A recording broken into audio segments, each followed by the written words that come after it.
everybody, and welcome back to Boro B's channel. And oh my god, what a game of football we have just had. Chelsea 3, Leeds United 1. What a beautiful game. That is what I call a football exhibition. Beautiful game of football. Both teams, full credit, because that was a proper game. No parking the Jose bus. It was just two teams going at it, playing their philosophy, playing their brand of football.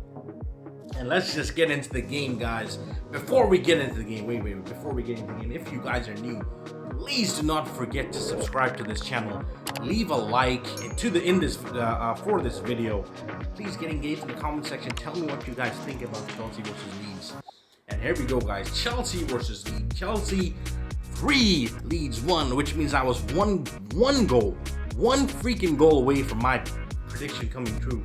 I predicted 4-1. And what a game. First 3 minutes, Chelsea come out like a house on fire. Attack after attack after attack. Corner kicks, lovely through passes, shots on target, not going in. And it's a theme of the game, not going in. And then the first attack that Leeds have, beautiful through passes by Alioski. Paddy Bamford, the old Chelsea boy, you knew it was going to happen. It always does. These things always happen. Patrick Bamford rounds the keeper, goes past both Zuma and he's already past Zuma and Silva. He rounds the keeper and puts in the back of the net. Leeds are shocked 1-0 ahead, and I predicted they'll score. They score because they attack. They go for the game, and given the nature of the teams, they both leave spaces at the back open, and there are opportunities for the other team to exploit.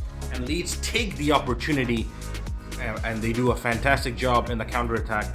1-0 ahead, but what I loved was the response from Chelsea. Chelsea responded admirably. They did not crumble. They did not fall under kind of Bielsa's spell of having to chase the ball and let Leeds run rings around you. I thought Chelsea played phenomenally well, dominated the game, and the equalizer comes from a beautiful through pass by Ziyech to that overlapping tank of a machine, the best right back in the league. There I've said it, the best right back in the division.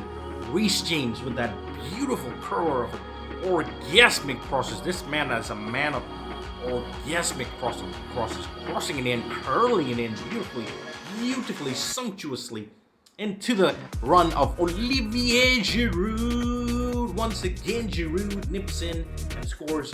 We're gonna get to him and Warner. Giroud and Warner missed like 5 or 6 chances today.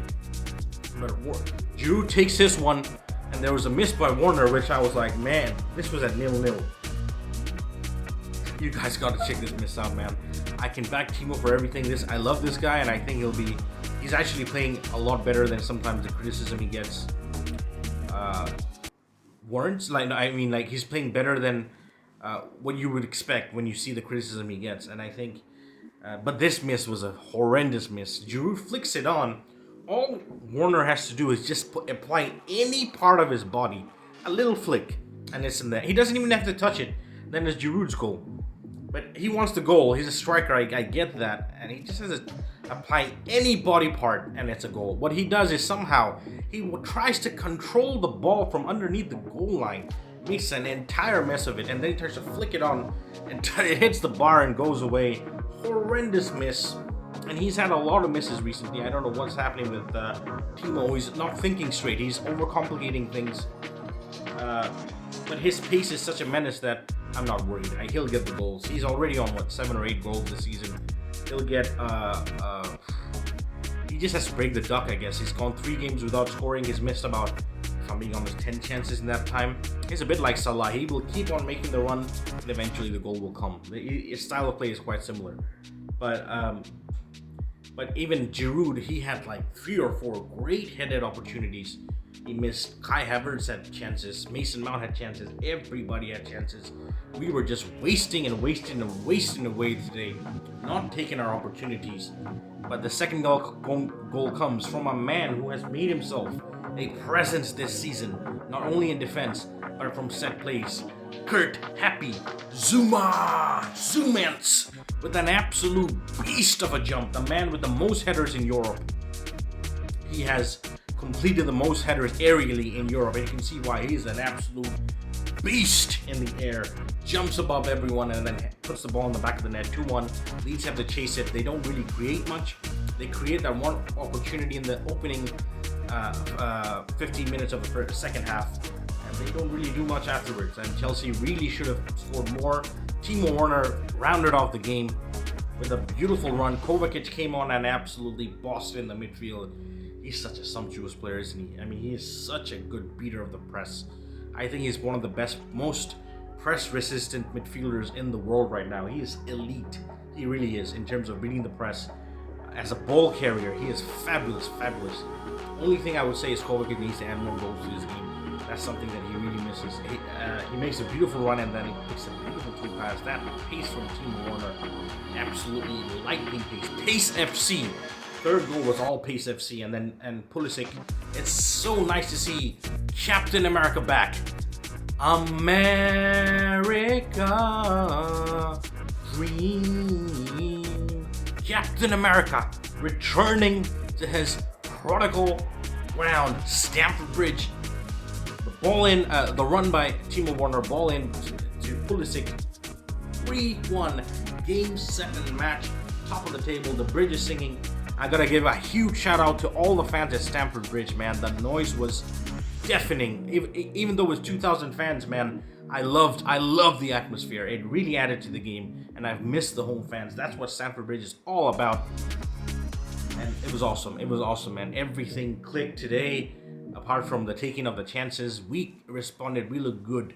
But I'm not gonna get carried away because the next week is crucial. We have Everton away and we have Wolves away. So I'm not gonna jump the gun in terms of the title and call us the favorites or anything like that. I don't think we're favorites, but we're in contention. I'm not gonna start getting too hyped right now. I'm very happy quietly, but I'm gonna wait for that game, for these games to happen. I think Everton Goodison is a big test. We don't usually win away from home at Goodison. In many occasions we play well, but they shithouse us. They counterattack us and they make life difficult at Goodison. So it's gonna be a big test for us, Goodison Park. If we win at Goodison, then I'm gonna start believing that, you know what, there's something happening here. There is something happening here, but genuinely, like, not only is there something happening, not only are we contending, we can possibly go all the way. So I'm looking forward to that game. Let's talk about some of the other games. Manchester United going to Upton Park or the Olympic Stadium to face West Ham, and oh my god, man, for 60 minutes, West Ham were so good. I was amazed at. To be fair to Manchester United, they made a lot of changes, but again, even then, like, you don't expect West Ham to completely dominate, and they did for 60 minutes. They should have been 2 up at the very least. Being generous, being as brutally honest, they should be 2-0 up. They have created enough opportunities to basically kill the game. 2-0 would kill the game for me because West Ham are a good defensive team. They don't score, and then this controversial decision. The ball goes out for a throw-in. It doesn't actually land. The ball goes over. It crosses the halfway line over David Moyes' head. And it's not given.